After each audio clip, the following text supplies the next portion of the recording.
Je fais énormément de coups de folie. Finalement, je pense que dans la vie, je suis quelqu'un d'assez... J'aime les choses un peu qui sont logiques, qui sont raisonnées. Mais dans ma façon d'agir, je vais pas trop être comme ça finalement. Je sais pas, et puis des fois, au final, le fait de justement de courir un peu à l'instinct, et ben c'est pareil, ça aide un peu à se transcender, à être plus performant et à aller au-delà un peu justement de ses capacités où on dirait bah t'es capable de faire ça. Ouais, mais en fait, finalement, peut-être qu'il y a un petit truc en plus qui te permet d'aller au-delà de ça. Et du coup, t'en s'en servir. Bonjour à tous, je suis Guillaume Lalu et je suis ravi de vous retrouver dans ce nouvel épisode de Course Épique. Course Épique, c'est le podcast Running et Trail qui vous fait vivre dans chaque épisode une histoire de course hors du commun. Athlète émérite, coureur confirmé ou anonyme passionné, quand la légende d'une course et la destinée d'un coureur se rencontrent, c'est dans Course Épique qu'elle se raconte. Course Épique, c'est un nouvel épisode chaque mercredi, mais c'est également chaque lundi matin un extrait de l'épisode à venir pour bien démarrer la semaine ensemble. Nous avons donc rendez-vous 2 fois par semaine. Et si vous souhaitez suivre notre actualité au jour le jour ou découvrir les coulisses du podcast, je vous donne rendez-vous sur notre compte Instagram courseepique.podcast. J'ai le plaisir de recevoir dans cet épisode Duncan Perilla. Adepte de course à pied depuis son plus jeune âge, Duncan a entrepris une licence en sport-études en France, qu'il a ensuite menée jusqu'à une université américaine entre ses 22 et ses 26 ans, grâce à l'obtention d'une bourse sportive. À son retour en Europe en 2019, Duncan entreprend de s'investir avec ambition dans la course à pied à haut niveau. Il décide quelques temps après de s'inscrire à son premier marathon en octobre 2021 à Rennes. Une course pleine qui va lui faire vivre un inattendu ascenseur émotionnel à l'arrivée, et dont il va nous parler plus particulièrement aujourd'hui. Il revient également sur sa première expérience sur le format 100 miles à l'occasion de l'UTMB 2023, sur lequel il a rapidement été contraint à l'abandon. Mais je ne vous en dis pas plus. Duncan va vous raconter tout ça bien mieux que moi. Bienvenue dans notre nouvel épisode de Course Épique, libéré, destitué.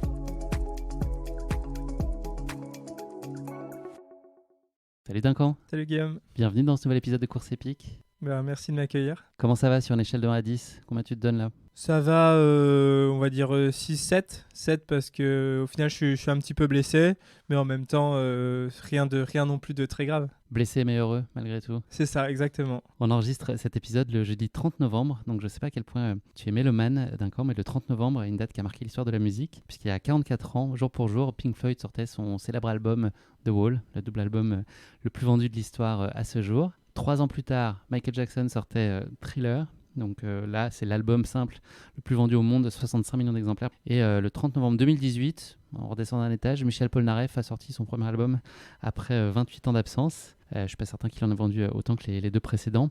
Lequel de ces 3 albums tu mettrais dans ta discothèque favorite ? Aucun des 3 ? J'écoute plus de la musique française au final. Okay. Mais non, je connais les 3. Je pourrais pas dire que j'ai un préféré. Ton dernier coup de cœur ? Mon dernier coup de cœur, là, que j'écoute en ce moment ? Ouais, là sur le chemin pour venir à l'interview, t'as écouté quoi ? Ah non, mais moi, mon coup de cœur, on va dire, il y en a 2 principalement, c'est Orelsan et Stromae. Ouais, je comprends. J'ai jamais vu Orelsan en concert, j'aimerais beaucoup. Ouais, moi aussi. J'ai pas eu Stromae aussi en même temps. Ouais, je crois qu'il en fait plus trop maintenant. Ouais, mais... il a un peu mis la pédale douce le pauvre, je crois que ça a pas fort. Duncan, on va pas mal échanger aujourd'hui de sport. C'est pour cette raison-là que la première question que je te pose, je vais te demander de te présenter, mais tu dois effacer tout ce qui touche de près ou de loin au sport dans ta vie. Donc, qu'est-ce que tu peux dire à nos auditeurs, en partant du principe qu'ils ne connaissent pas peut-être tous en détail ta vie ? Qu'est-ce que tu peux leur dire, mais qui ne touchent pas au sport ? Ah, cool. C'est la première fois qu'on me demande de me présenter sans parler de sport. En vrai, c'est sympa, c'est agréable. Ça va être dur parce que finalement, c'est presque devenu presque machinal de me présenter en parlant de sport maintenant. Tout simplement, je pense que je dirais, j'ai 30 ans depuis cette année. Soit disant, c'est un âge qui est censé marquer, donc je le dis. Beau passage, normalement. Moi, ça me fait pas grand-chose, mais bon. Je suis grenoblois. Je viens des montagnes, on va dire, dans la Chartreuse, juste au-dessus de Grenoble. J'ai un frère jumeau qui m'a aidé un peu dans mon sport, qui m'a aidé un peu à trouver des partenaires. J'ai 2 petites sœurs aussi.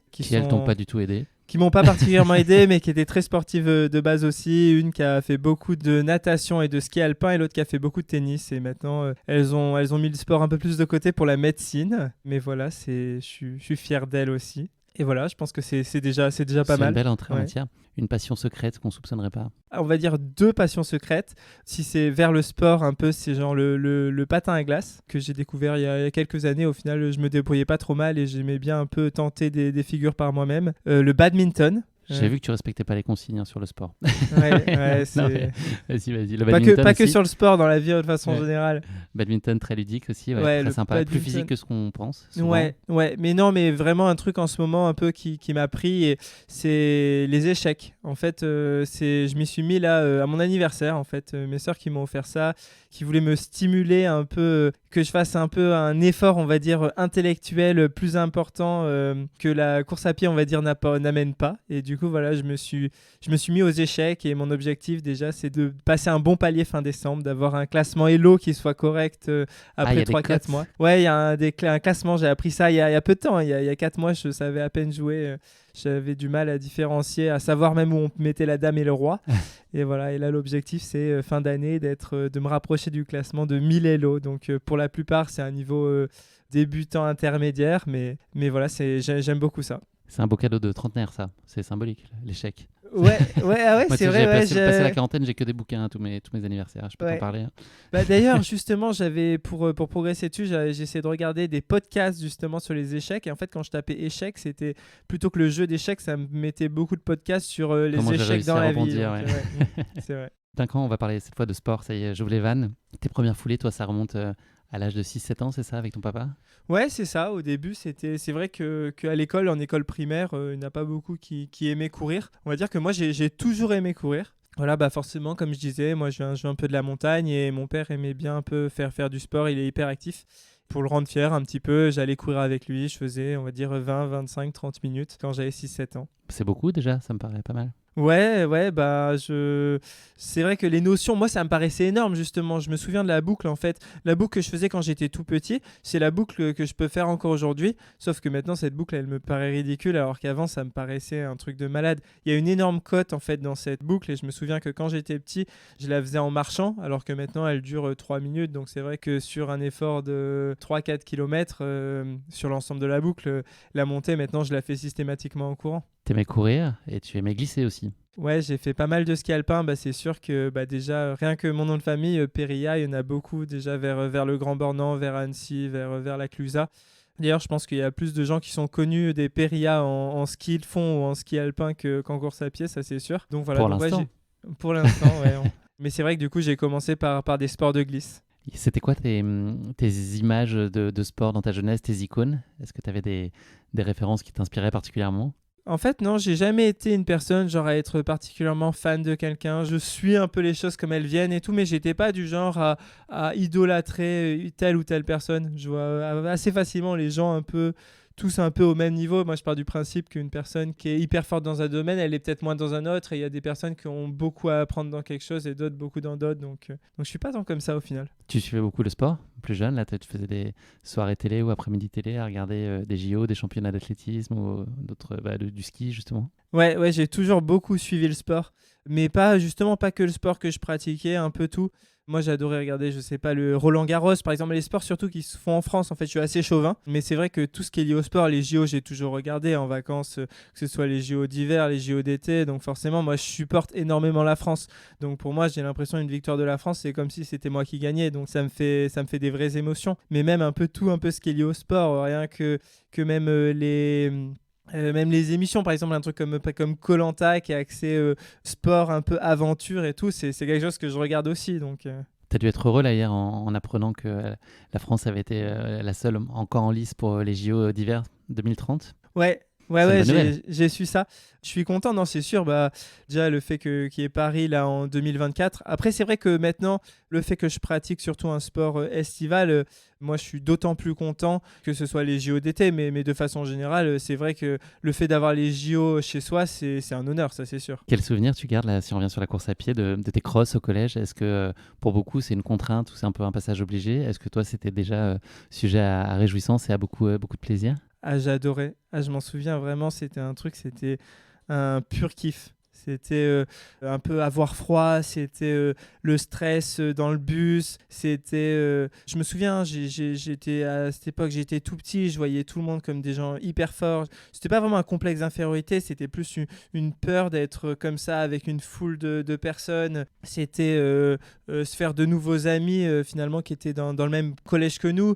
c'était une ambiance vraiment particulière et c'est des très beaux souvenirs, ça c'est sûr. Avec un instinct de compétiteur qui existait déjà en toi?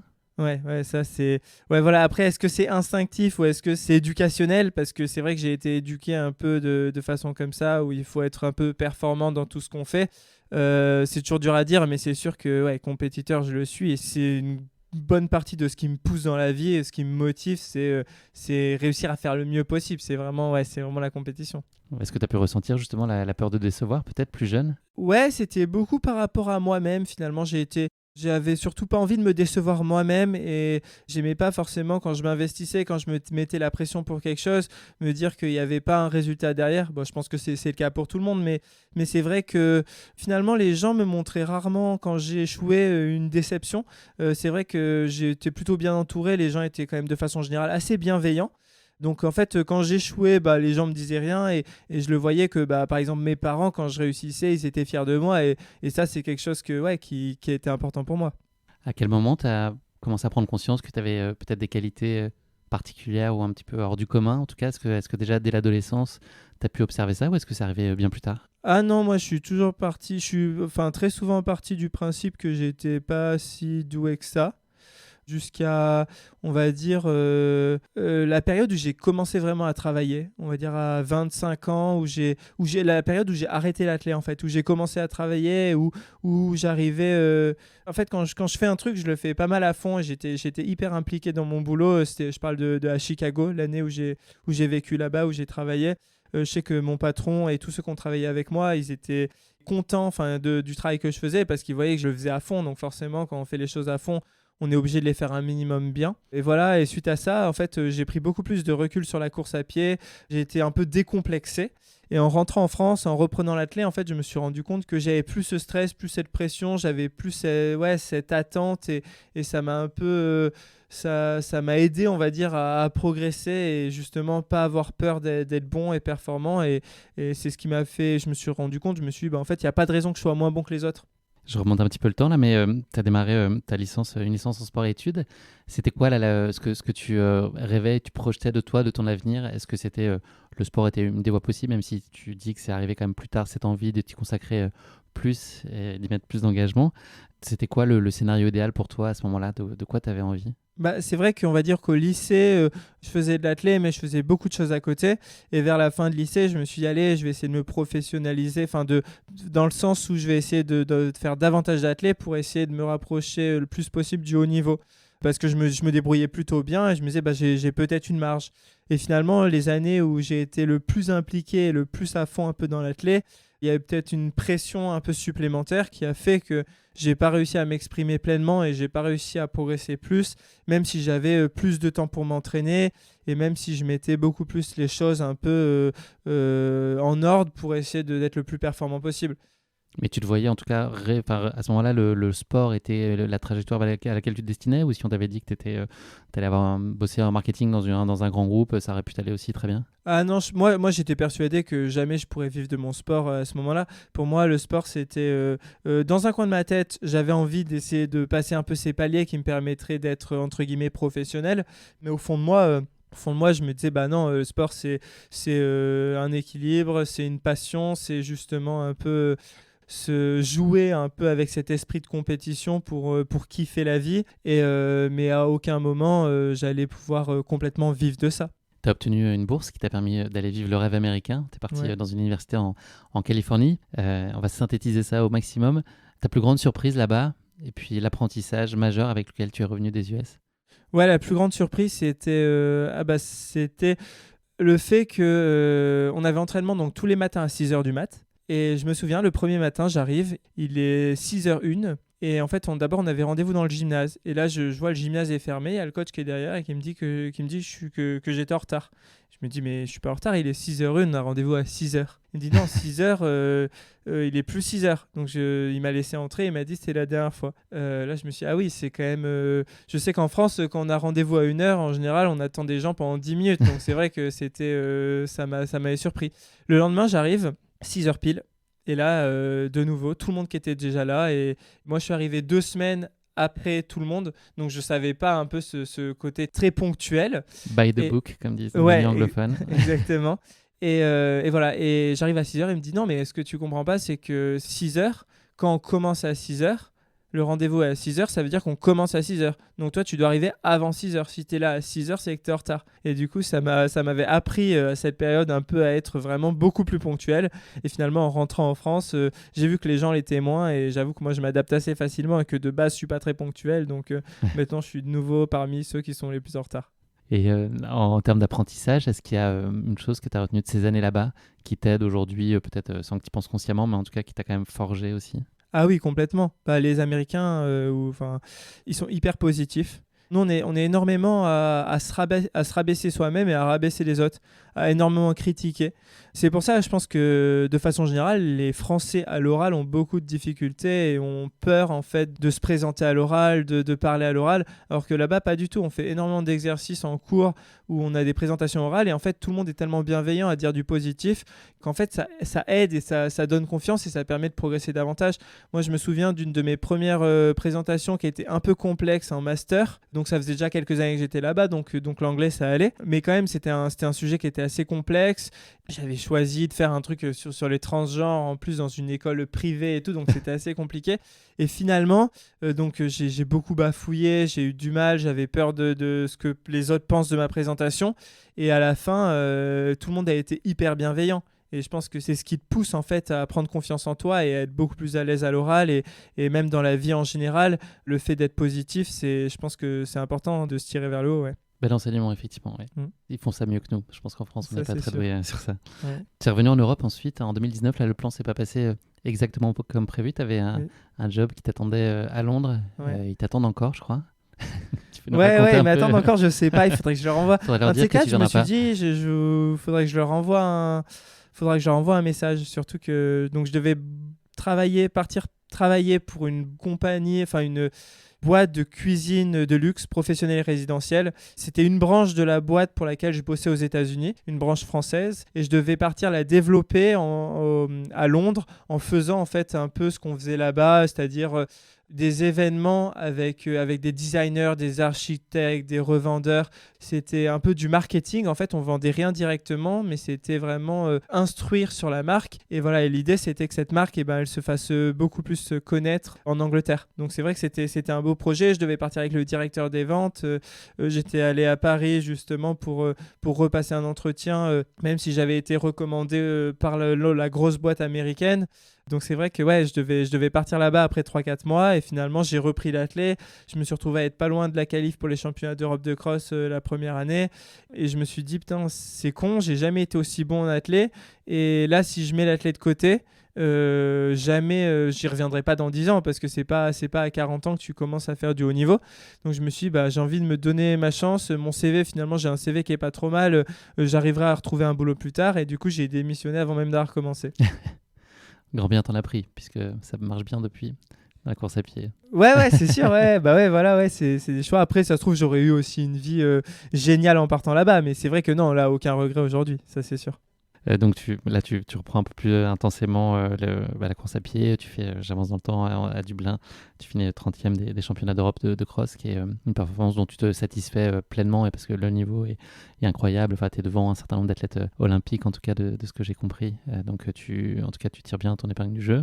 Ouais, c'est vrai, c'est sûr que si on me disait il y a 10 ans qu'un jour j'allais faire les championnats d'Europe et que j'allais finir devant beaucoup d'athlètes qui ont fait des championnats du monde, les JO, qui ont fait des perfs de malades, j'aurais dit mais non, c'est impossible, moi j'ai pas les qualités ou les capacités physiologiques pour faire ça. Et en fait, c'est vrai qu'en s'entraînant, en fait, on a des capacités qui sont tous largement, à mon avis, supérieures à ce qu'on croit. Il y a ton frère Thibaut, dont tu as parlé tout à l'heure, qui a monté une boîte qui s'appelle Lactique. Ouais. Elle a eu un rôle assez peut-être fondateur, en tout cas pour te permettre de développer avec un peu plus de sérénité ta carrière. Le but du jeu, c'était un peu de mettre en lumière le fait que des athlètes de très bon niveau en France n'arrivent pas à trouver des partenaires, que ce soit très compliqué pour eux, donc de pouvoir en vivre et donc de se consacrer, en tout cas d'avoir des partenaires qui les suivent pour pouvoir se consacrer encore plus entièrement à leur sport. Il a publié un post LinkedIn qui a été vu des millions de fois, qui a pas mal éclairé justement ce sujet-là. Oui. Est-ce que tu peux nous dire à quel point toi ça t'a été utile? Je sais que tu étais en discussion déjà avec Oka à ce moment-là, mais j'imagine que ça accélère un certain nombre de choses. Est-ce que tu as le sentiment que les choses ont changé? C'était il y a 2 ans. Est-ce que tu as le sentiment par l'entremise de ce que peut faire ton frère ou ce qu'il a pu faire, d'autres acteurs et dans l'état d'esprit? Est-ce que tu as l'impression que l'écosystème est aussi en train de bouger, en tout cas de ce que tu en connais sur peut-être un peu plus sur la course à pied et l'athlé? Bah, c'est vrai que je pense qu'en un, c'est surtout que ça m'a déjà touché. Parce que c'est vrai que le fait de faire ça de son temps libre, de façon complètement bénévole, complètement altruiste, ça m'a fait hyper plaisir. Et qu'il ait fait ça vraiment 100% juste pour moi, juste pour m'aider, c'était hyper touchant. Et effectivement, le fait de voir aussi qu'il avait une vision à se dire, finalement, un moyen pour que les athlètes arrivent à se faire voir auprès des entreprises, c'était LinkedIn. Il y en avait peu qui faisaient ça auparavant et c'est vrai que c'est un des premiers en France à s'être rendu compte de ça. Donc ça, c'est assez impressionnant. Après, oui, ça arrivait un peu en même temps que tout. Je peux pas dire par contre que c'est vraiment ça qui m'a aidé à vivre parce que ça arrivait en même temps que j'ai commencé à faire un peu à exploser aussi, à faire mes meilleurs perfs. Mais c'est sûr que j'ai 2 sponsors actuellement que j'ai grâce à lui. C'est juste trop cool, quoi. On va revenir un petit peu à ta vision, en tout cas de ta pratique.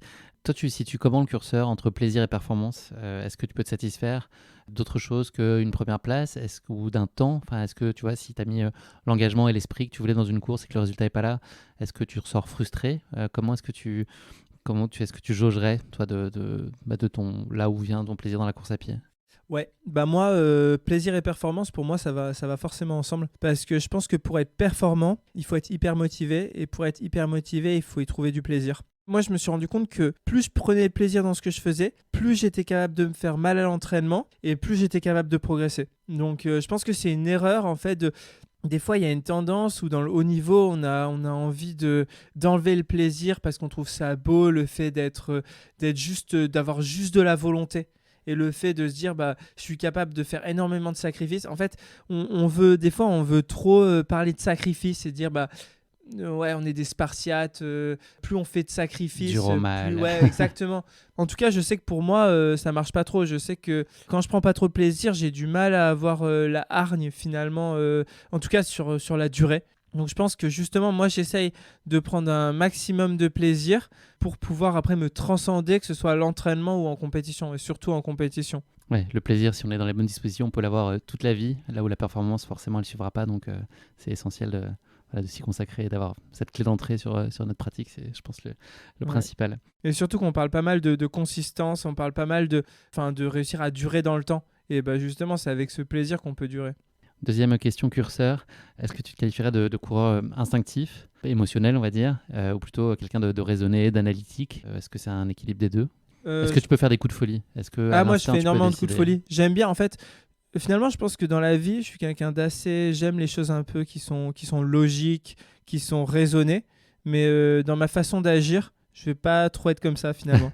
Je pense que... En course? Enfin en tout cas en course ou même dans la vie courante? Ouais, ou même à l'entraînement, ou même dans la vie de façon générale. Je sais pas, et puis des fois, au final, le fait de courir un peu à l'instinct, c'est pareil, ça aide un peu à se transcender, à être plus performant et à aller au-delà un peu justement de ses capacités, où on dirait, t'es capable de faire ça, ouais, mais en fait, finalement, peut-être qu'il y a un petit truc en plus qui te permet d'aller au-delà de ça, et du coup, t'en s'en servir. On va parler maintenant aussi de ton ouverture à une discipline autre qui est le trail, avec notamment un de tes faits d'armes qui a été au Saint-Jacques, au format 126 km là, juste avant l'été dernier. C'est une aspiration de long terme, c'est quelque chose auquel tu te destines et puis tu veux ne pas choisir. Il y a souvent une opposition, je pense qu'il n'y a pas vraiment de sens entre route, trail. Quelle place t'imagines donner au trail à l'avenir? Là franchement je sais pas trop, c'est un peu précoce pour donner vraiment une place au trail pour l'instant dans mon futur. C'est vrai que c'est une discipline que j'aime beaucoup. Ce que j'aime bien, par exemple, par rapport à comparer à du marathon, c'est qu'en fait, il y a une partie technique. Par exemple, dans les descentes, dans la gestion de l'effort, entre les montées, les descentes, les replats, pour essayer d'être à la fois suffisamment économe en montée, mais en même temps aller suffisamment vite pour pas perdre trop de temps. À la fois, pareil, être relâché en descente, mais éviter quand même de tomber et de se faire une cheville, parce que sur du long, si tu le fais 5 fois la cheville, tu n'iras pas au bout. C'est un effort qui est quand même particulier et qui demande en fait d'être plus... peut-être physiologiquement, ça demande peut-être moins de... On a peut-être moins besoin de qualité de base physiologiquement pour performer, mais ça demande d'être plus complet. Ça, j'en suis convaincu. Tu as fait le grand saut sur un format 100 miles cet été là, sur Ouais. l'UTMB 2023. On est 4 mois plus tard. Là, ce qui t'en reste aujourd'hui, là, si je te parle de l'UTMB, un des premiers mots ou sentiments qui te revient sur cette expérience, tu as dû abandonner Ouais. plutôt, de toute façon, tu n'imaginais pas abandonner. Ouais. Mais en tout cas, tu as abandonné relativement tôt dans la course. Est-ce qu'aujourd'hui, c'est des regrets qui restent? Est-ce que c'est le sentiment d'avoir testé, joué, appris? Des regrets, en fait, je peux pas regretter quelque chose. Après, si je pourrais regretter j'aurais pu dans tous les cas effectivement aller au bout en me disant bah c'est pas grave, je marche le plus possible, je change complètement mon état d'esprit justement de passer de la performance à l'aventure. J'aurais pu effectivement faire ça, sachant que moi quand même je suis quand même beaucoup motivé par la performance. Est-ce que ça c'est une bonne chose? Finalement je sais pas. C'est vrai que tout le monde dit que j'ai l'impression que dans le trail on parle beaucoup justement du fait de la performance surtout contre soi-même, de l'aventure, et du coup par rapport à moi-même, rien qu'aller au bout ça aurait pu être une performance. C'est vrai que j'ai pas 100% vu la chose comme ça, et puis c'est surtout le fait que je m'arrêtais sur le bord de la route toutes les 2 minutes, donc beaucoup de souffrance pour finalement aller au bout, alors que pour me prouver que je peux aller au bout, alors qu'en fait je suis avec les entraînements que j'ai déjà fait, avec finalement Saint-Jacques où je suis allé au bout, j'avais pas vraiment de doute sur le fait que j'étais capable d'aller au bout. Mais ouais, c'est sûr que c'est toujours difficile d'abandonner. C'est un choix que j'essaye de pas regretter les choix que je fais. Donc non, on va dire que je regrette pas. Tu as été confronté à un certain nombre de messages, en tout cas un peu hostiles, Ouais. des haters. C'était quoi le grief, enfin, c'était quoi l'angle d'attaque, puis à quel point ça a pu t'affecter Je pense que c'est différentes choses, mais en fait, à ce que après j'ai vu, en fait, c'est surtout que ça vient moi-même en fait des réseaux à la base où finalement le premier fautif c'est moi. C'est que sur LinkedIn, j'avais écrit en fait sur la différence entre la popularité et la performance, et j'avais pris comme exemple, j'avais pris le foot et le trail, et j'avais parlé justement des deux Kylian. Je trouvais ça sympa de parler de Kylian Mbappé, Kylian Jornet, qui étaient deux icônes en fait dans leur sport. En disant par exemple qu'en foot, beaucoup de personnes vont prendre pour du sprint comme référence Kylian Mbappé, alors qu'il y a énormément de sprinters qui vont probablement plus vite que lui, mais qu'en fait on prendra Kylian Mbappé parce qu'il est plus populaire. Et pour Kylian Jornet, j'avais dit pareil en parlant par exemple que même sur des distances intermédiaires de 10 km, 20 km, 30 km, les gens vont prendre beaucoup Kylian Jornet comme référence parce qu'il est très connu, alors que sur ces distances-là, il y a des athlètes qui seront beaucoup plus performants et qu'on ne citera pas parce qu'ils sont moins connus. Et du coup, c'était pour faire juste une critique en fait entre la popularité et la performance. C'était pas pour juger vraiment la performance d'une personne telle qu'elle. Et je pense que en fait, ça a heurté, ça a blessé une communauté. Le foot, dans tous les cas, personne m'a rien dit par rapport au foot. Mais en fait, moi, je pense que j'ai une communauté qui me suivent, beaucoup de personnes qui font de la course à pied et dont du trail. Et du coup, c'est ces gens-là que j'ai touchés. Et en fait, je pense qu'ils ont pris un peu comme le fait que j'abandonne à l'UTMB. Ils ont pris ça du coup en se disant, bah voilà, le petit arrogant, il voit bien que le trail, c'est pas facile, que ce que fait Kylian, c'est impressionnant, etc., etc. Et du coup, c'était un peu pour eux une vengeance sur la critique que j'avais fait. Et ça a pu te blesser? Ou est-ce que justement en détricotant, là, comme tu viens de le faire, en comprenant que c'était peut-être ça a été une maladresse ou mal compris ou peu importe, en mettant tout ça à plat, tu l'as pas trop pris personnellement finalement ces attaques-là? Alors ça m'a touché. De là à dire blessé, c'est peut-être non, c'est peut-être un peu trop. Mais oui, effectivement, en fait, dans un premier temps, j'ai pas regardé. Et puis en fait, des fois, je suis assez curieux et j'aime bien un peu les débats. Donc c'est vrai que j'ai vite tendance un peu à regarder, à vouloir répondre, à vouloir me justifier. Et après, je me dis, bah en fait, il faut juste pas le faire. Ça apporte rien. Et tu peux pas répondre 15 fois à une personne en fait qui a juste la haine. Et en fait, peu importe peu importe ce que je dirais, ça se retournera contre moi. Et en fait, les personnes, des fois, ont juste envie d'avoir raison. En fait, ils n'ont pas envie qu'on démonte quoi que ce soit. Donc finalement, le plus sage, Vaut c'est mieux de laisser laisser. la conversation là. Ouais. Ouais. Merci beaucoup, Duncan. On va passer à notre rubrique du questionnaire de Proust. J'ai 3 questions pour toi. La première d'entre elles, le moment de ta vie que tu aimerais revivre. Alors moi je suis quelqu'un qui vit beaucoup au jour le jour, donc je suis pas du genre à me dire j'aimerais revivre tel ou tel jour, mais alors peut-être par rapport à justement à des échecs ou par rapport faire revivre quelque chose, je me dis j'aurais pu le faire mieux.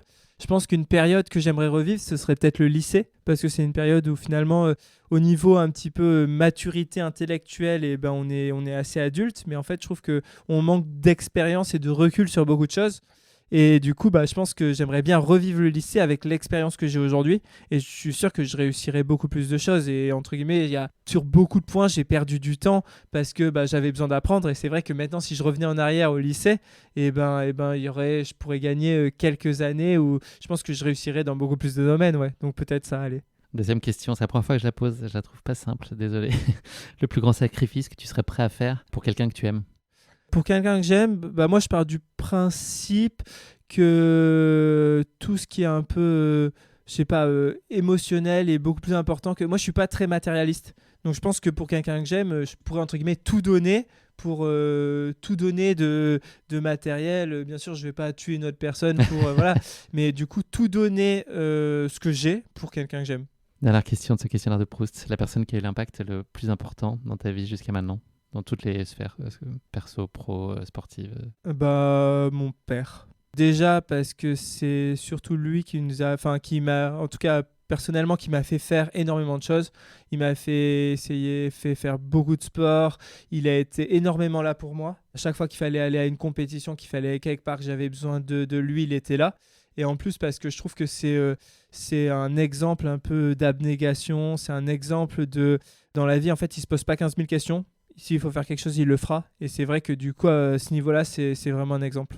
Merci beaucoup Duncan. On va passer maintenant à la présentation de ta course épique dont on va traiter aujourd'hui. C'est le marathon de Rennes. Je vais en planter le décor très brièvement. Donc le dimanche 24 octobre 2021 à 9h, le départ du marathon vert, comme ça qu'on l'appelle, a été donné à Cap-Malo, au nord de Rennes. Vous étiez 1850 sur la ligne de départ ce jour-là. La course est réputée roulante avec 110 mètres de dénivelé positif cumulé et cette course traverse 8 communes. Une fois arrivés à Rennes, les coureurs passent sur les quais de la Vilaine, devant le Parlement de Bretagne, la mairie, l'Opéra et la place de la République avant de franchir la ligne d'arrivée sur l'esplanade Charles de Gaulle. L'épreuve était cette année-là support des championnats de France de marathon et support des championnats de Bretagne. 4 autres épreuves étaient organisées sur cette même journée, le marathon relais, le marathon duo, la féminine et la marche nordique. Au total, il y avait 6300 participants qui ont pris le départ de l'ensemble de ces courses. Voilà, pour planter le décor, tout y est à peu près de ce qu'il faut savoir à ce stade. Ouais, c'est ça, t'en dis plus que ce que j'en sais moi-même. On va continuer notre échange qui se passait très bien jusqu'à maintenant d'un camp, mais là ça va commencer à fighter là, parce que c'est le moment de la question qui pique. Ah. Voilà, une question un petit peu en décalage. Okay. On va profiter de l'approche de la période de Noël pour te poser quelques questions en lien avec Rennes, mais pas vraiment la ville de Rennes, mais plutôt le Rennes, l'animal. Voilà, c'est toujours un peu à me tirer par les cheveux cette question qui pique, donc j'ai un vrai faux pour toi sur le Rennes, l'animal. Sur le Rennes, l'animal, eh ben. Première question, donc la réponse est vrai ou faux. Les rennes peuvent courir plus vite que la limitation de vitesse dans la ville de Rennes. Dans la ville de Rennes, ça doit être limité à 50 dans la ville. Du coup, je dirais que oui. Eh ben, t'as raison. Alors, figure-toi que depuis septembre 2023, la vitesse est limitée à 30 km/h dans Rennes. C'est tout récent, dans l'intégralité de la ville. Et le Rennes, par contre, peut effectivement courir, tu avais de toute façon raison, à des vitesses qui vont jusqu'à 70 km/h quand il est en situation de danger. Donc voilà, ça en fait des coureurs particulièrement rapides en dépit de leur taille imposante. Ouais. Ça nous remet à notre place, nous, êtres humains. C'est ça, ouais. Petite dose aux 100 mètres, là, à mon avis. C'est sûr. Deuxième question, la Fédération américaine de course à pied organise chaque année, fin juin, une course qui réunit les meilleures rennes du pays sur un format 100 miles, la Western States. Les rennes sur la Western States. Non, la Western States. Ah, ça, à mon avis, c'est un jeu de mots, donc c'est clairement faux, non? Exactement, c'est faux. Ils avaient essayé de lancer aussi son équivalent en Europe, en Suède, c'était le Kulamaren, mais ça non plus, ça n'a pas marché. Bonne réponse. 2 sur 2, on est bien. Troisième question. Les rennes sont d'excellents nageurs. Les rennes sont d'excellents nageurs. Ça me donne pas l'impression comme ça avec leurs sabots. Excellents nageurs, je dirais non. Ça, rien que leur gabarit me donne pas l'impression que ce soit d'excellents nageurs. Eh ben, c'est étonnant, mais ils le sont. Ils peuvent atteindre des vitesses jusqu'à quasiment 10 km/h sur des longues distances. Et donc, on a des vidéos qui attestent de rennes qui nagent sur des distances de 2-3 km avec leurs petits, etc. Ah, donc que ce soit Michael Phelps ou Usain Bolt, ils ont qu'à bien se tenir face aux rennes. Ouais. On mésestime en c'est pour ça qu'à mon avis, ils tirent des traîneaux de Père Noël. C'est pour ça, pour leur qualité, je pense. Hein. Ouais. Et figure-toi que les sabots, ça les aide en fait. Ouais, parce qu'ils sont très larges, ils s'adaptent aux saisons et donc ça les aide à la fois dans la neige et dans l'eau. C'est dingue, ça va devenir mon nouvel animal préféré alors. Ouais, j'entends d'ici nos auditeurs qui sont scandalisés par cette question qui pique. Je te propose de passer à ta course épique car ils boudent d'impatience à l'idée de t'entendre la partager avec eux. Comment est-ce qu'elle est née, pardon Comment est-ce qu'elle est née, cette idée, cette envie de participer au marathon de Rennes? Donc, c'était une première aussi pour toi sur la distance. Qu'est-ce qui a fait que ce moment est arrivé et que tu aies porté ce choix-là sur Rennes à ce moment-là de ta vie? C'était la bonne année, en fait, c'était le bon moment pour faire mon premier marathon. Et je voulais le faire sur les championnats de France de marathon. Et cette année-là, c'était à Rennes. Donc, j'ai pas réfléchi. En plus, je connaissais pas la ville. Donc, c'était l'occasion d'y aller. Et voilà, au début, c'était pas une volonté spécifiquement par rapport à la ville. C'était juste, en fait, l'occasion de courir ce marathon sur un événement particulier. C'est une distance dont tu avais la certitude qu'à un moment, tu t'essaierais dessus? Ouais, alors c'est vrai que moi j'étais là où j'ai mon point fort justement, c'est plutôt sur le seuil, sur le long.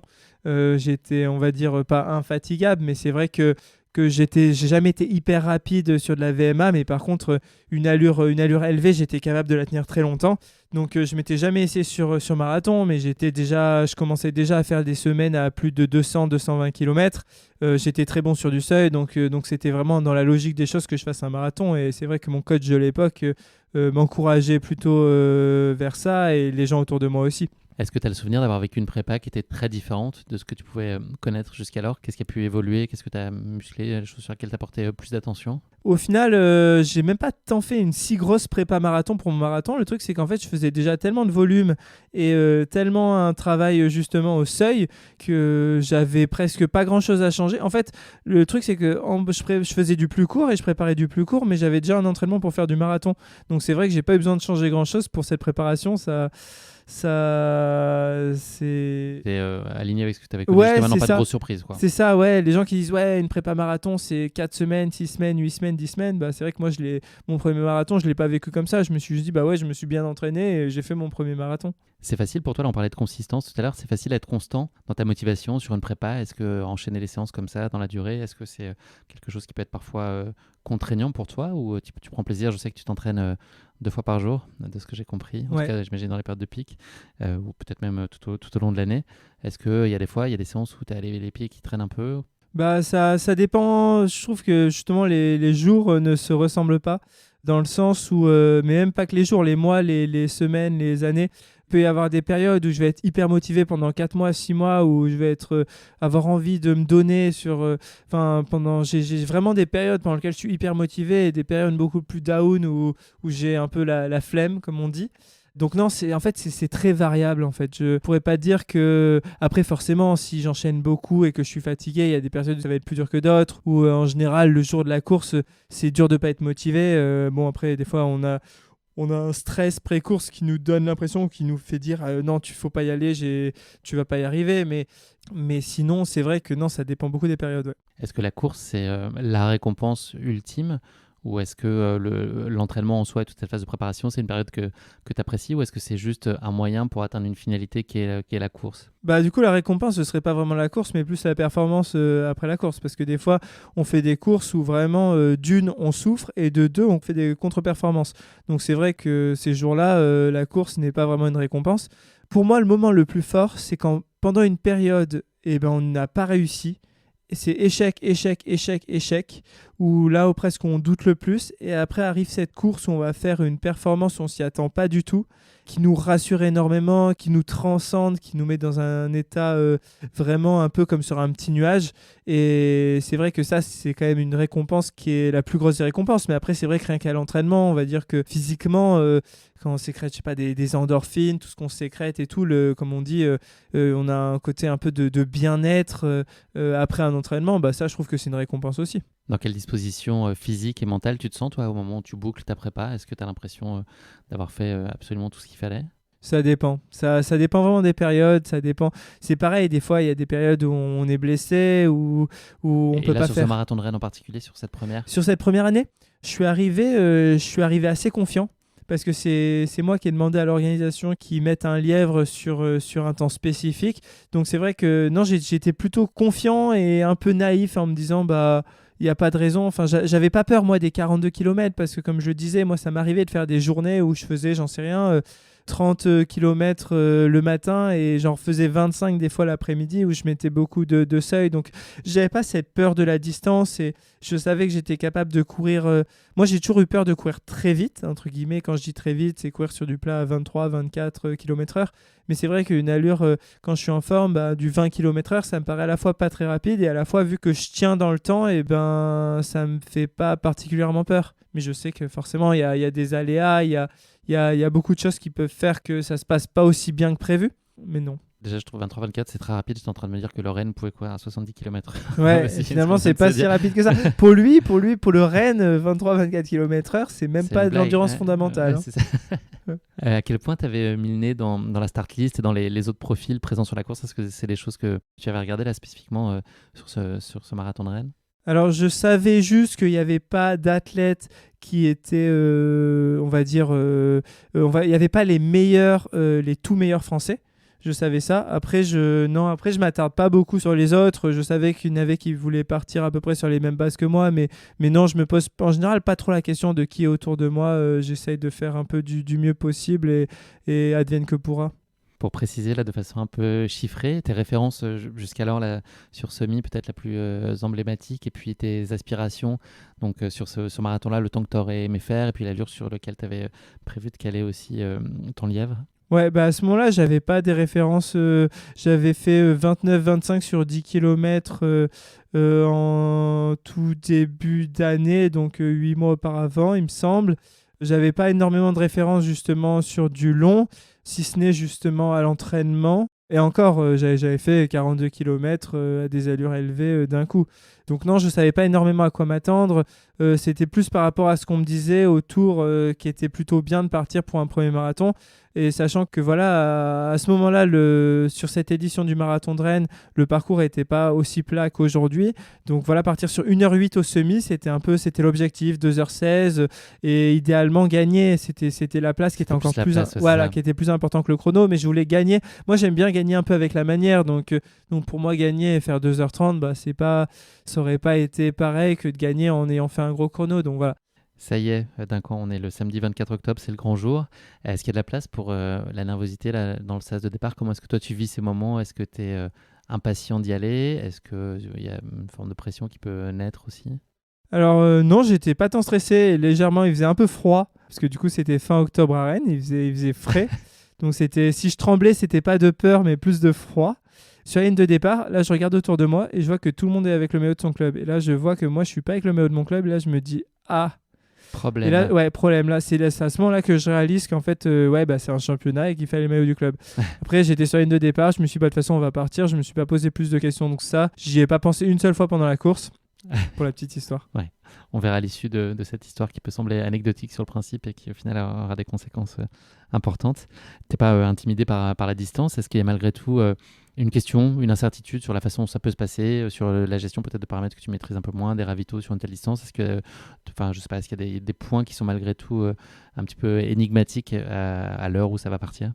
Ouais, surtout, effectivement, les ravitaillements, parce que même sur un semi, finalement, on prend soit très peu, soit pas de ravitaillement.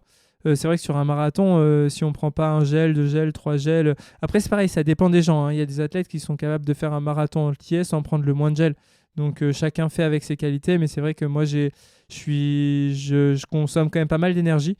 Donc moi j'ai plutôt besoin de prendre des gels et je m'étais pas énormément, j'avais fait beaucoup de volume justement à l'entraînement mais je m'étais très peu entraîné finalement avec mes gels, donc je savais pas trop comment ça allait se passer, même au final comment les prendre sur une table, parce que même si sur une séance tu dis allez j'essaye de prendre un gel, en général c'est la personne qui t'accompagne à vélo ou qui est à côté de toi qui va te le passer. Finalement quand tu dois prendre ta bouteille avec ton gel sur une table, c'est un peu différent. J'avais pas anticipé le fait que je puisse confondre ma bouteille avec d'autres bouteilles. Et en fait, c'est pour ça que d'ailleurs, maintenant, les gens ils mettent souvent des ballons en dessus de leur bouteille ou une sorte de grand fil haut qui permet de le reconnaître.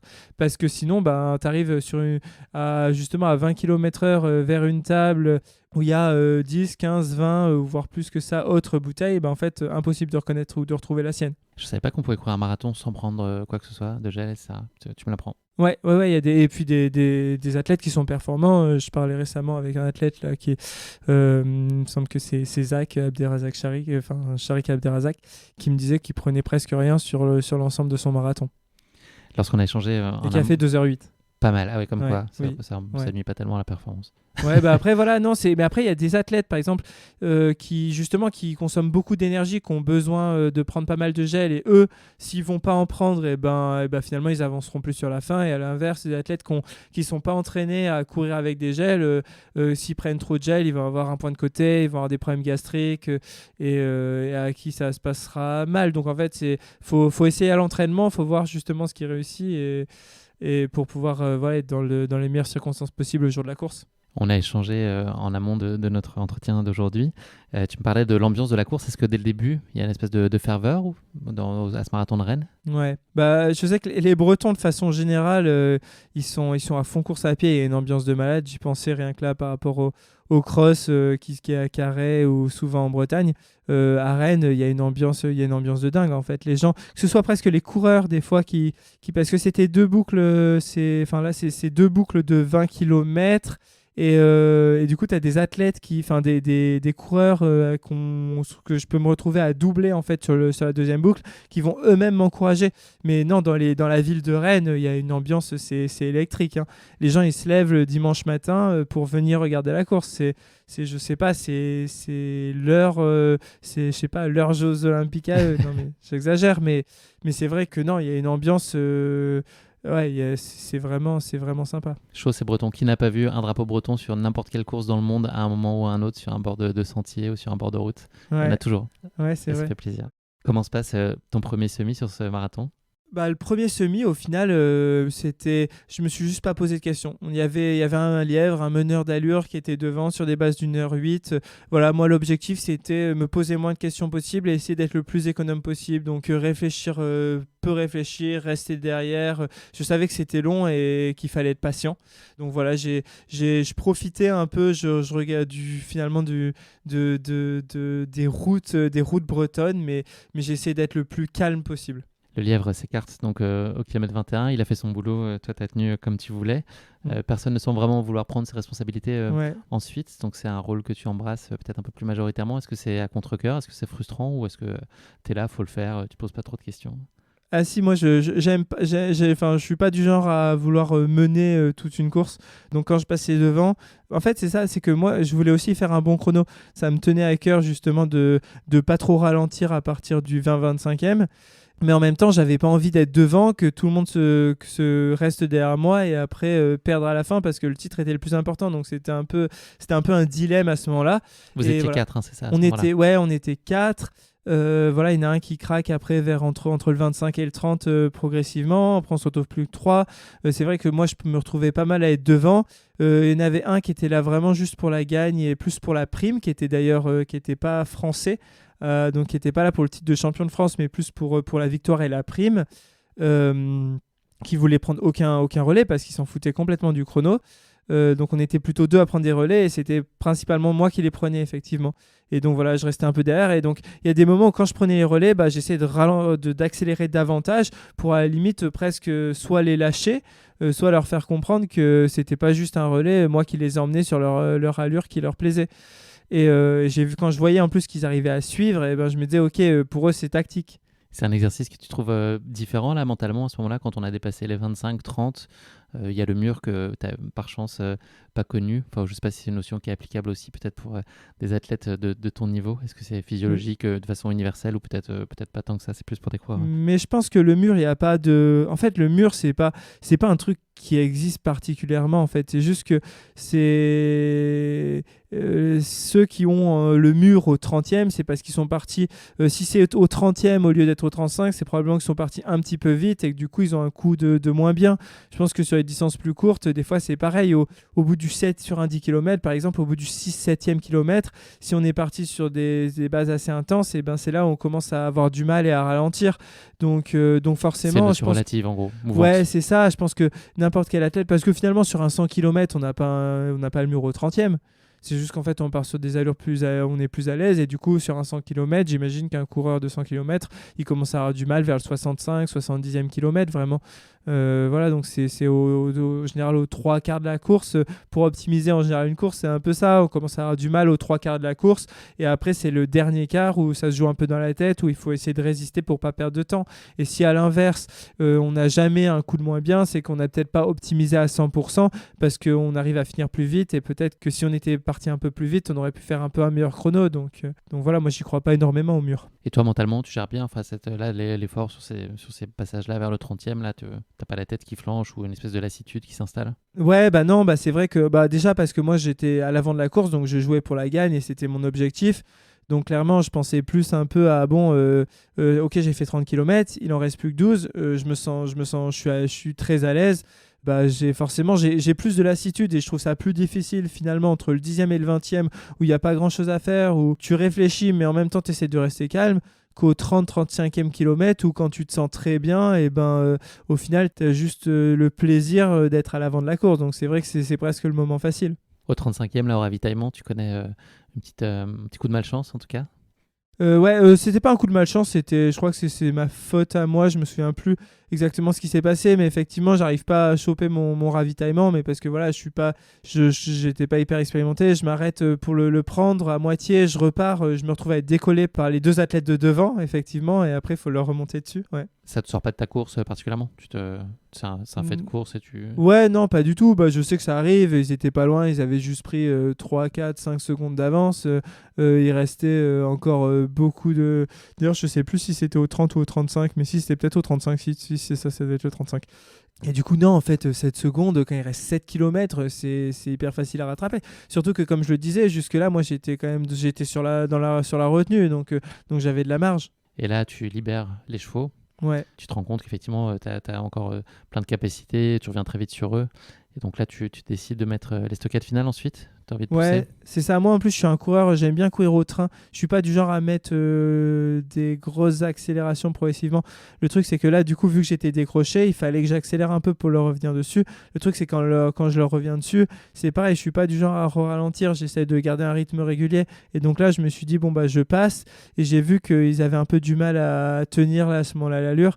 Et donc, c'est là où j'en ai remis un tout petit peu plus pour les lâcher et pour essayer de faire la différence. Est-ce que là, tu t'autorises à croire que la victoire, elle est possible ou qu'elle est quasiment jouée? Ou est-ce que c'est vraiment un sentiment que tu retardes le plus possible et tu restes très focus et tu baisses pas la garde jusqu'à la toute fin de la course? Non, je pense que en fait, sur l'espace de 2 km, j'avais vraiment creusé.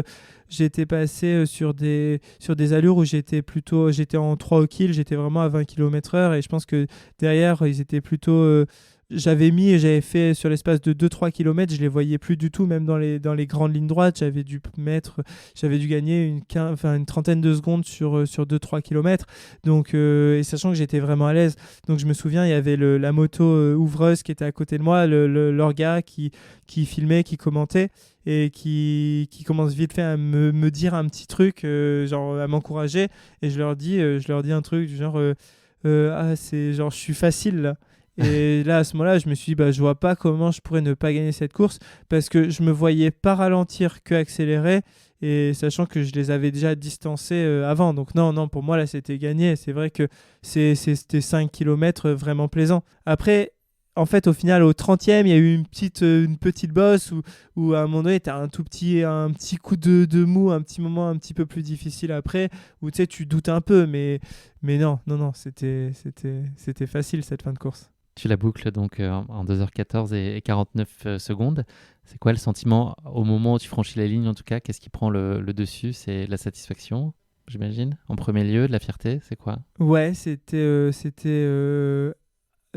genre 2h14, c'est bien, tu vois. Je m'étais dit ouais, j'étais content, j'étais vraiment Négatif split d'ailleurs. ouais, J'ai mis moins de voilà, temps sur le ouais, deuxième une semi. 6 au premier semi, Une 8 et une 6, non? ouais, c'est ça, une 8 au premier, une 6 au deuxième, sachant que j'ai vraiment qu'accéléré dans les 7 derniers kilomètres. Non, j'étais satisfait, comme je disais. Il y a des moments où on fait des moins bonnes courses, et du coup, c'est dans les moments où on fait des super courses où on se dit, où tout prend du sens. Là, il y a quelqu'un de l'oreille qui essaie de te mettre précipitamment une petite veste sur les épaules. Ouais. Est-ce que là, peut-être, tu repense à ce que tu as évoqué tout à l'heure et le sujet de ta tenue. Ouais, là on met une veste sur les poings en me disant attention, t'as des chances de te faire disqualifier, vu que t'as pas le maillot de ton club, mets une veste, faut que ça se voit entre guillemets le moins possible, si tu veux pas qu'il y ait de problème, qu'il y ait des gens qui se plaignent. Donc voilà, donc là à ce moment-là je me disais ok, j'ai mis une veste sans trop y croire, enfin en me disant bah de toute façon je vais pas être disqualifié, pour moi j'allais pas être disqualifié pour ça, ça me paraissait trop bête et trop grossier. Et finalement enfin très rapidement on m'a dit voilà le club du deuxième a porté réclamation, bah la victoire de la course tu l'auras, ton temps tu l'as, mais tu seras pas champion de France. Et c'est vrai que ça m'a fait un peu tomber de mon petit nuage quand même. Là, tu es dans quel état d'esprit? Tu cherches un coupable? Tu dis c'est toi, t'en veux à tout le monde, à la terre entière? Est-ce que tu es assez revanchard? Est-ce que tu es plus fataliste et résigné? Non, sur le moment, je me rendais pas trop compte, je savais pas de qui venait la responsabilité de ça. Je l'ai su que plus tard et du coup, effectivement, aussi, moi, j'en ai clairement voulu aux personnes qui m'ont entre guillemets disqualifié, tout simplement parce que je sais que moi, j'aurais pas réagi comme ça. Je trouvais ça hyper anti-sport de profiter de ça pour acquérir un titre de champion de France, de profiter du fait que d'une erreur qui est purement vestimentaire, même si effectivement ça fait partie des règles, pour enlever un titre qui était justement mérité. Est-ce qu'il y a des choses qui t'ont surprise finalement sur ce format? On a le sentiment que c'était une course pleinement maîtrisée. Est-ce qu'il y a des choses qui t'ont quand même paru plus complexes que ce que tu aurais pu imaginer? Ou est-ce que finalement tu t'es adapté, tu as embrassé ce format sur une première de façon absolument idéale? Ouais, bah non, je me suis dit effectivement, on m'avait dit que le marathon c'était plutôt fait pour moi et je me suis dit bah c'est vrai que c'est peut-être fait pour moi, je peux probablement faire mieux. Non, j'étais juste heureux et comblé à ce Tu avais moment-là. réussi ta course. Ouais, c'est ça. Elle a changé quoi pour toi? Est-ce que tu as senti un avant-après? Oui, je pense que ça m'a donné pas mal de visibilité. Dans un premier temps, à cause justement de la polémique champion de France, pas champion de France, j'étais passé sur pas mal de trucs, que ce soit Hugo Décrypte, que ce soit j'ai tous les journaux qui m'ont contacté en mode que s'est-il passé, pourquoi. Tout le monde essayait de comprendre, essayait de se dire bah ouais, c'est vrai que t'es champion de France juste le temps d'un instant. C'était assez insolite, c'était assez étonnant. Donc finalement, ça m'a fait un peu, il y a eu une sorte de buzz et d'engouement autour de ça. Pareil, au final, là, c'était la première fois où il y avait des gens, il y a eu un peu des critiques, des remarques. Il a fait ça pour son sponsor, il va encore toucher de l'argent. Enfin, des trucs qui étaient complètement faux. D'ailleurs, les gens, ils en avaient aucune idée et c'était juste leur point de vue à eux. Et du coup, c'était un peu la première fois d'ailleurs où je voyais un peu des gens qui commentaient sur n'importe quel sur réseau social ou sur les choses sur lesquelles l'information avait été mise, sans avoir aucune idée en fait des vraies raisons. Oui, parce que c'est l'inattention en fait, c'est en aucun cas intentionnel pour créer Ouais, voilà. l'événement que ça a pu... Ça représente un peu mon état d'esprit. C'est vrai que de façon générale, je suis un peu, on va dire, détente, je prends les choses un peu comme elles viennent, un peu tranquille, je suis pas très stressé à vérifier précautionneusement soit chaque règle, soit vérifier enfin chaque tenue, etc. Donc c'est vrai que c'est le genre de truc qui peut clairement m'arriver et qui est un peu bête, ouais. Le club de Neuilly-Plaisance était déçu aussi, j'imagine? Non? Ils t'ont accompagné oui et dans non, parce l'acceptation? qu'au final, c'est pareil. Je suis pas sûr. Peut-être celui qui a le plus perdu, c'est moi et encore. Parce que moi, finalement, la performance, dans tous les cas, le plus important, c'était de savoir que j'étais capable de faire de belles perfs plutôt que vraiment juste un titre. Donc, le plus déçu, c'était moi. Après, pour les autres, finalement, je pense que même pour moi, au final, ça a plus fait parler et plus fait le buzz qu'autre chose, finalement, cette histoire, même si c'était clairement pas le but. S'il n'y en avait qu'une, quelle est l'image que tu retiens là aujourd'hui de ce premier marathon de Rennes pour toi? Une image, je pense quand on me donne le drapeau de la France et que je suis comme ça, les bras écartés avec le drapeau de la France à l'arrivée, c'était mon premier titre de champion de France et c'était l'organisation, tout le groupe Gelin qui était là et qui m'avait félicité et qui avait l'air hyper heureux pour moi et qui s'était donné pour organiser cette course, qui avait trouvé un lièvre et voilà, voir les gens autour de moi qui étaient contents en fait, qui étaient heureux pour moi et qui étaient eux-mêmes heureux. C'est vrai que c'était beau. Tu es revenu donc sur ce marathon de Rennes les 2 années suivantes avec 2 issues assez contrastées. Oui. Est-ce que tu peux nous expliquer à nouveau ce qui t'a mené, c'était pour retrouver cette effervescence et cette ferveur. Il y a un attachement qui s'est peut-être créé aussi avec la course, puis aussi un titre à aller chercher. Et ben l'année suivante, ils ont changé le parcours qui passait vraiment encore plus dans les rues de Rennes, qui était homologué, c'est-à-dire où l'arrivée et le départ étaient plus ou moins au même endroit. C'était plus plat, donc c'était vraiment l'occasion de vraiment faire une performance. Et en fait, il n'y a pas beaucoup de marathons en France qui sont très plats, sur lesquels on peut faire de belles courses. Et justement, moi, je trouve que Rennes, je trouve que c'est une super belle ville. Donc c'est vrai que c'est ça. Je me disais, faire une performance là-bas, ça aurait été cool parce qu'il n'y a pas beaucoup de Français qui ont fait des performances à beaucoup d'endroits, éventuellement Paris, parce que c'est un énorme marathon.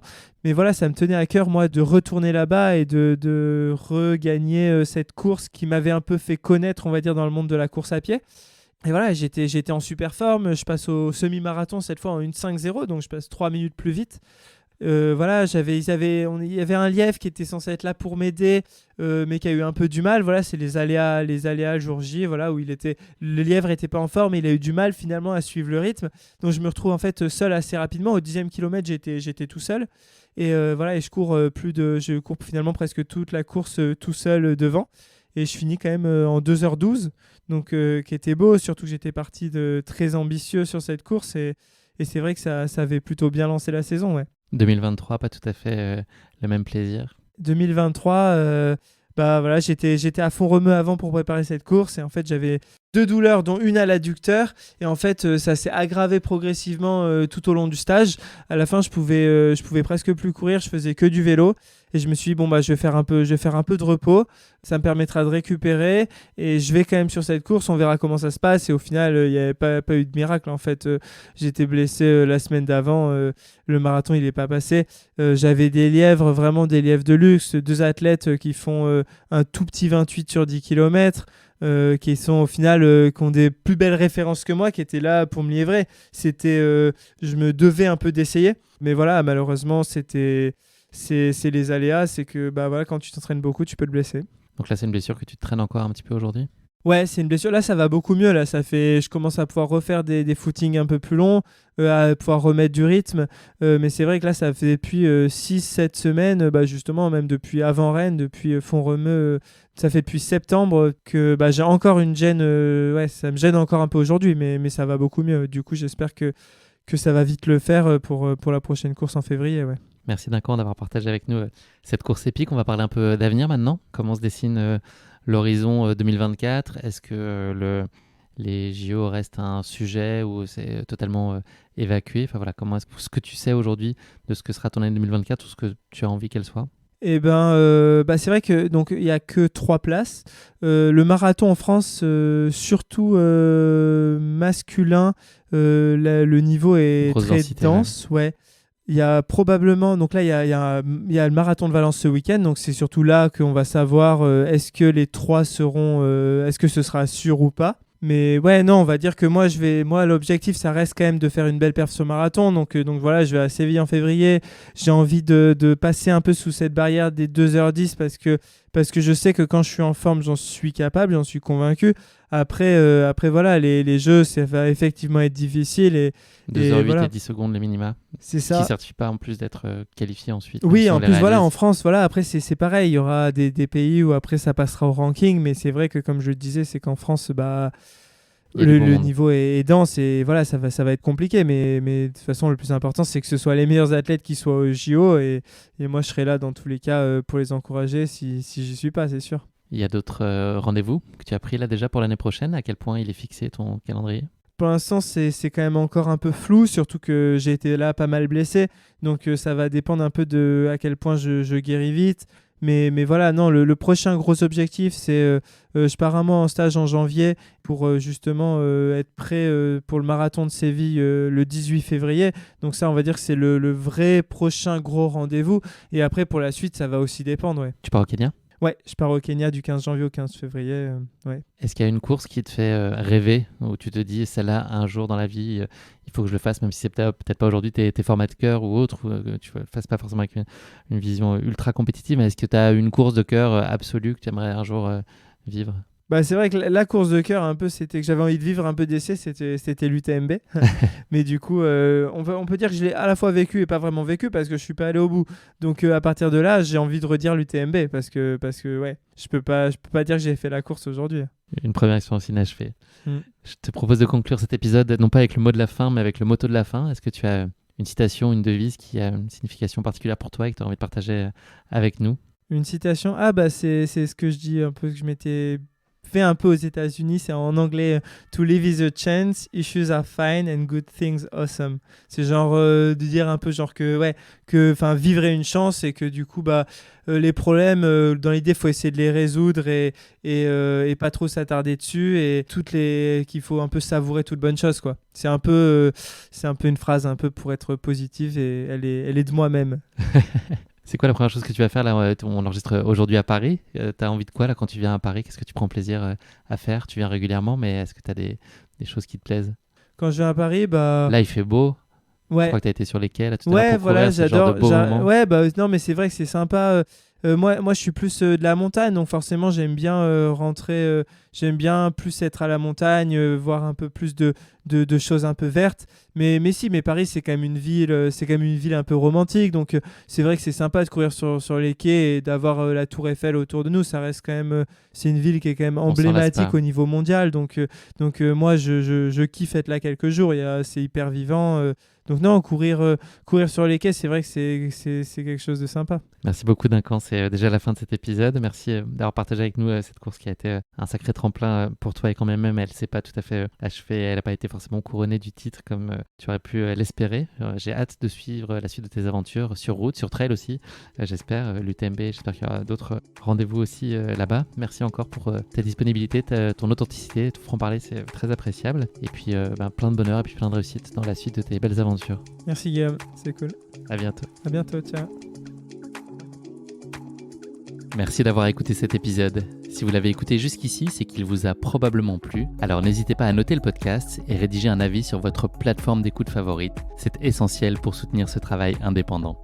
Cela ne vous prendra que quelques secondes et ça change beaucoup de choses pour le podcast. Et pour être sûr de ne manquer aucune course épique à venir, n'oubliez pas de vous abonner sur votre plateforme d'écoute.